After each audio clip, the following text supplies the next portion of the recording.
Good morning all my dear students and parents.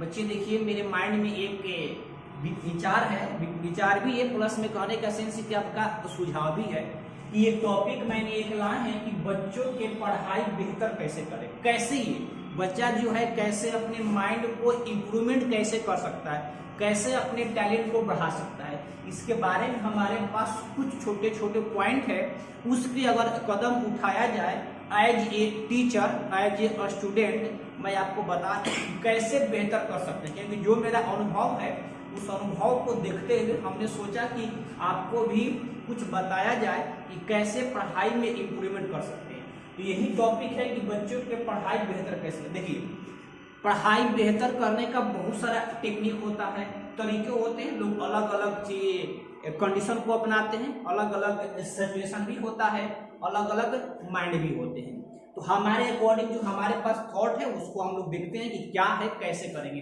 पहला चीज कि जो बच्चे को क्लास में पढ़ाया जा रहा है, पहला बात को ध्यान से सुनिएगा कि क्या बातें बोल रहे हैं, कि जो भी चीज क्लास में बच्चों को पढ़ाया जा रहा है, पहला कदम एज ए टीचर मैं बता रहा हूँ, आपके स्कूल या कॉलेज जहां पर भी हो 6 दिन का क्लास चलता है, ठीक है, संडे को ऑफ करके आप 5 दिन सोमवार, मंगलवार, बुधवार, बृहस्पतिवार और शुक्रवार 5 दिन आप स्टडी कराइए। सैटरडे के दिन यानी शनिवार के दिन आप जो 5 दिन पढ़ाए हैं बच्चों को, उसका आप क्लास में ही टेस्ट लीजिए कि बच्चा जो है 5 दिन में सीखा था। पहला तो ये तरीका कि कम से कम उसको ये चीज को पता चले, आपको भी पता चलेगा, प्लस में उसको भी पता चलेगा, क्योंकि अभी 5 दिन का पढ़ाई उसके माइंड में सेटअप रहेगा। तो पहला ये चीज है कि आप उसको जो भी 5 दिन पढ़ाए हैं, 6वें दिन आप उसको टेस्ट लीजिए कि बच्चा कितना सीखा, कितना नहीं सीखा, कहाँ किनको डाउट है। पहला ये चीज। सेकेंड पॉइंट का है कि आप 1 मंथ, जैसे ये 4 पार्ट में कर दिए, एक मंथ में नियर अबाउट 4 को तो सैटरडे पढ़ ही जाते हैं। आप 1 मंथ का 4 को टेस्ट का लेकर के एक टेस्ट लीजिए, एक ये है। और क्या है टेक्निक, और देखिए ये तो हो गया स्कूल लेवल पर कि आप स्कूल के अंदर ये काम कर सकते हैं, लेकिन केवल नॉलेज स्कूल तक ही सीमित नहीं है, आपको नॉलेज बाहर भी करना पड़ेगा। तो एक ऐसा कदम आप लोग उठाइए, हम लोग उठाएं कि एक दूसरे से कंपटीशन करें। जैसे स्कूल एक है और किसी स्कूल के साथ कंपटीशन किया जाए, अलग अलग सब्जेक्ट वाइज। जैसे मैथ है तो मैथ का कंपटीशन किया जाए, उसमें सारे जितने भी स्कूल इन्वॉल्व होते हैं, जिनका भी परमिशन होता है, सब लोगों ने मिल करके एक टेस्ट को करे, एक कंडक्ट करे, उसमें सारे बच्चे इन्वॉल्व होंगे। ये है एक इम्प्रूवमेंट करने का, ये है कि ऐसे क्या होगा कि बच्चे में थोड़ा सा अंदर से हुनर जगेगा कि वे जब अगर टैलेंट हो गया, वे जब स्कोर कर दिया तो हम भी तो कर सकते हैं। तो अगले टेस्ट क्या करेगा, हर सब्जेक्ट वाइज, मैथ का ले लीजिए एक दिन साइंस का लीजिए एक दिन एसएसटी का लीजिए, यानी कहने का सेंस है कि सब्जेक्ट वाइज टेस्ट लिया जाए। इंटरलॉकिंग ऑफ स्कूल, यानी जितने भी स्कूल को जोड़ करके 5, 6, 7, 8 जितने भी स्कूल है उसको ज्वाइंट करके एक पेपर बना करके बच्चों को टेस्ट लिया जाए, ठीक है। क्योंकि देखिए क्या होता है कि स्कूल में एक टीचर पढ़ाता है, तो बच्चा क्या करता है कि उस टीचर के माइंड को रीड कर लेता है कि टीचर ये है, ऐसा ही पेपर बनाते हैं। अब क्या होगा कि 5 गो स्कूल के जब टेस्ट होगा तो 5 स्कूल के मास्टर, 5 मास्टर का माइंड अलग, क्योंकि जितने भी अर्थ पर हमारे अकॉर्डिंग पर्सन है, सबका कहीं ना कहीं माइंड अलग है। कोई कुछ, कोई शकल सूरत भी अलग है, बोलचाल भी अलग है, चलने का ढंग भी अलग है। उसी तरह से माइंड भी, पढ़ाने का भी तरीका, सवाल देने का भी तरीका 5 लोग का चेंज होगा। तो बच्चे 5 गो टीचर को फेस करेगा। तो ऐसा चीज है कि ये चीज किया जाए, ठीक। उसके बाद ये तो जो हो गया सीमित स्कूल तक हो गया, ऐसा करना चाहिए। ये तो हो गया स्कूल। अब क्या किया जाए कि जब सारे स्कूल अगर मिल जाते हैं तो एक ब्लॉक स्तर पर जो भी हमारे ब्लॉक स्तर के अधिकारी होते हैं, बीडीओ, उसके द्वारा हम लोगों ने लेटर लिख करके देंगे कि सर हम लोग एक ब्लॉक स्तर पर ऐसा कंपटीशन चाहते हैं, ठीक है। क्योंकि मेरे को ऐसा चांस है कि अगर ऐसा कदम उठाया जाए तो कोई मना नहीं करेगा। अगर जो पढ़ा लिखा इंसान होगा तो नेता के पास मत जाइएगा, क्योंकि नेता के पास जाइएगा तो खाली नेते वाला बात ये करेगा, ठीक है ना।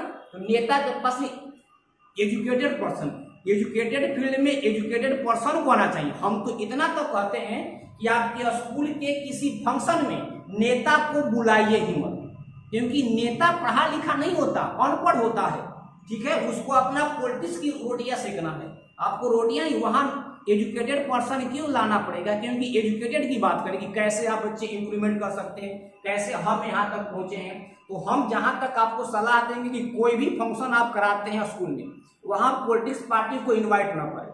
अगर इन्वाइट करना है तो कुछ एजुकेटेड पर्सन को, जो कि पढ़े लिखे हैं, उनको आप इन्वाइट करिए, ताकि उससे कुछ बच्चे को सीख मिलेगा, ठीक है। तो हम एक बातें पर आते हैं अब, तो वीडियो के पास जाएंगे। अगर ऐसा हर के ब्लॉक वाइज में टक्कर किया जाएगा, जैसे मान लीजिए कि हम लोग का जो ब्लॉक है किसी और ब्लॉक से टक्कर किया जाएगा, फिर ऐसे ऐसे अगर छोटी छोटी कदम उठाया जाए ना, तो बच्चे के पढ़ाई में जो है ना हम लोग बेहतर कर सकते हैं। और दिल लगन के साथ देखिए, ऐसा करने से क्या होगा ना, देखिए एक और पॉइंट होगा, अगर ऐसा करने से किसी स्कूल का रिजल्ट खराब ही होता है ना, तो वहाँ के मंथन होता है कि हमारे स्कूल का रिकॉर्ड खराब है, बेहतर करें, बच्चों को बेहतर पढ़ाएं और मेहनत कराएं बच्चे के साथ। उसे ऐसे का पता है, सब स्कूल वाला सोचता है कि चलो चल ही रहा है। अब वैसे भी आप लोग जानते ही हैं कि प्राइवेट स्कूल जो है ना, बिजनेस का अड्डा है, इससे बड़ा कोई बिजनेस तो है ही नहीं। और स्कूल का जो बिजनेस है, इससे बड़ा कोई अड्डा है ही नहीं बिजनेस का, कोई नहीं, ना सरकार देख रहा है ना कुछ, कि स्कूल में क्या है बच्चे के साथ फ्यूचर करना। गार्डियंस, इसमें सबसे बड़ा दोष गार्डियंस का होता है। जहां तक हम देखते हैं, गार्डियंस बस नाम लिखवा दिए, अब जा रहा है नहीं जा रहा है, पढ़ रहा है, कौन सा मास्टर पढ़ा रहा है नहीं पढ़ा रहा है, कोई देखने वाला नहीं है। तो इससे भी बच्चे के में इम्प्रूवमेंट नहीं होगा। बच्चे के इम्प्रूवमेंट में हमारे कहने का सेंस ये है कि भाई आप लोगों ने जो कमाया कमा लिया, आप लोग जो अब कमा रहे हैं अपने बच्चे के लिए ही कमा रहे हैं, तो 2 रुपया कम कमाइए, क्योंकि आप पैसा जहां दे रहे हैं 1000, 500, 2000, तो कम से कम जा करके देखना जरूरी होगा कि जहां हम पैसा दे रहे हैं क्या उसका सही यूज हो रहा है। आप दिन भर कमाते हैं, 8 घंटे, 9 घंटे, 12-12 घंटे तक काम करते हैं, किस लिए काम करते हैं? बच्चे के फ्यूचर के लिए। आप 1 घंटा काम कम करिए, जो आप 10 घंटा काम करते हैं 9 घंटा काम करिए, लेकिन जाइए जरूर कि जहां पर बच्चा आपका एजुकेटेड कर रहा है, पढ़ रहा है, कि स्कूल हो चाहे कोचिंग हो चाहे और, जा करके आपको वन द टाइम देखना पड़ेगा। अब वन द टाइम क्लास में एंट्री मारिए, बाहर से मिलकर नहीं, डायरेक्ट जाइए क्लास में एंट्री, क्योंकि आपको परमिशन है, आपका राइट है कि आप वन द टाइम क्लास में जा करके देख सकते हैं कि आपके बच्चे के साथ क्या हो रहा है, पढ़ाया जा रहा है कि नहीं पढ़ाया, जो टीचर है पढ़ा रहे हैं कि क्लास खाली है, ये आपका राइट है। तो ऐसे बेहतर होगा, क्योंकि देखिए डर दोनों में होगा, टीचर में भी होगा और स्कूल में जो है उसका स्टाफ उसमें भी होगा और बच्चे के अंदर भी होगा। क्योंकि ऐसा भी देखा गया है कि बहुत सारे बच्चे ऐसे होंगे कि घर से तो बैग टांग करके तो चल देंगे कि जा रहे हैं पढ़ने, अब पता चलता है कि कोचिंग में न जाकर चले गए हैं थिएटर हॉल में। ऐसा भी केस सामने आता है हम लोग के पास, ठीक है। तो ये ऐसा करने से दोनों में डर होगा। केवल ये कह देने से कि सर हमको समझ में नहीं आता है, हम लोगों ने सर नहीं पढ़ा है, तो ऐसा करें। पढ़ना नहीं, आपको देखना है, आपको बस बच्चे को देख रेख करना है। एक 2 गो तो आंख होते हैं, मैं बार बार अपने टोन यूज करता हूँ कि 2 गो तो आंख दिए हम लोग को गॉड ने, लेकिन बच्चों को देखने के लिए थर्ड आंख होनी चाहिए, ठीक है। तभी जाकर के बच्चे के पढ़ाई में, नहीं तो आप लाखों रुपए खर्च कर देंगे, कितना भी खर्च कर दिए, लड़का आपका सही नहीं, बर्बाद हो जाएगा, आप भी बर्बाद, प्लस में आपके बच्चे का फ्यूचर भी बर्बाद। अरे सिंपल सी है, आप जो भी वर्क करते हैं आप लेबर के ऊपर छोड़ दीजिए, उतना का दूर जा रहा है। हम लोग अपने पास से सीख लेते हैं ना कि आप कितना भी वर्क करते हैं लेबर के ऊपर छोड़ दीजिए, क्या आपका बिजनेस कभी आगे बढ़ पाएगा? चौपट कर देगा। लेबर के ऊपर छोड़ देंगे तो आपका बिजनेस क्या कर देगा? चौपट कर देगा। उसी तरह से ये भी तो है, और स्कूल में आप बच्चों को भेज रहे हैं, जो स्टाफ है लेबर है, हम लोग लेबर हैं, हम लोग जो है एक लेबर का वर्क करते हैं, खड़ते हैं, बच्चों को पढ़ाते हैं, चिल्लाते हैं क्लास में, हम लोग एक लेबर की तरह वर्क करते हैं।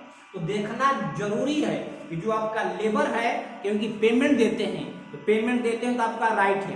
तो आप देखिए कि जो भी वहाँ लेबर का वर्किंग कर रहे हैं, क्या ये पढ़ा रहे हैं कि नहीं पढ़ा रहे हैं, ठीक है। पहला बात तो इस बात को ध्यान दीजिए, तो अभी जा करके इम्प्रूवमेंट होगा बच्चे में, नहीं तो लाख कोशिश कर लेंगे आप, जिंदगी भर में आप भी बेकार, आपके बच्चे भी बेकार। क्योंकि देखिए जहां तक से मैं ये देख रहा हूँ आजकल कि लगभग 90% ऐसे टीचर हैं, या सरकारी हो या प्राइवेट हो, कोई पढ़ाना नहीं चाहता है। पता नहीं क्या है, पता नहीं वे मरना चाहते हैं कि नहीं मरना चाहते हैं। अगर मरना भी चाहते हैं तो क्या पता उनको माइंड होगा कि शायद हम लौकेंगे नहीं, हमारे अंदर कोई आगे नहीं चलाएगा। अरे भाई जी, मरना सभी को है। जो आपको ड्यूटी है, कम से कम जो आपके पास हुनर है उसको बच्चे के सामने पेश कर दीजिए कि 2-4 बच्चे का फ्यूचर बन जाएगा। नहीं तो फिर चले जाइएगा घाट पर, लहक जाइएगा, कोई बेनिफिट नहीं, आपके माइंड का कोई यूज नहीं होगा। तो यूज करिए, सबसे बेटर। देखिए, एक नौकरी करना, एक पढ़ाना, नौकरी करने का मतलब कि आप अपना पेट को पालते हैं, केवल अपना देखते हैं। लेकिन टीचर ही ऐसा है ना कि ये कितने बच्चे का, देश का फ्यूचर बनाता है। तो ये नौकरी में, एक मास्टर को नौकरी में लाख गुना अंतर है।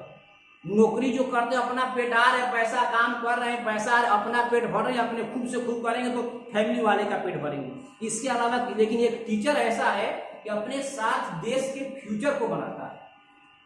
ठीक है, तो टीचर लोगों से मेरा आग्रह यही होता है कि भाई आप लोग दिल जान से मेहनत करिए, बच्चे के फ्यूचर पर ध्यान दीजिए।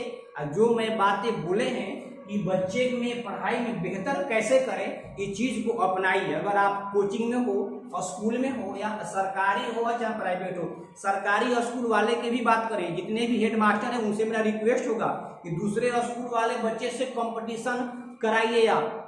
ठीक है, क्योंकि तभी आपका भी नाम होगा और स्कूल का नाम होगा, प्लस में आपका भी जो भी जाएंगे ना तो ऊपर यमराज महाराज पूछेंगे कि का किए हो पृथ्वी पर जाकर के, तो पता चलेगा कि सर लूट करके तो खाए हैं, का मैं था स्कूल का पेंट कराने के लिए पेटवे का पेंट करा लिए, बरवे का पेंट करा लिए, तो ये सब पूछा जाता है वहाँ। ठीक है, तो आप लोगों से यही है कि आप जो भी ड्यूटी मिला है बिना किसी उसमें 1% का नुकसान लाभ देखते हुए वर्किंग में भूल जाए। बाकी लॉस बेनिफिट और ये लॉस का होंगे उसके बाद की चीजें हैं।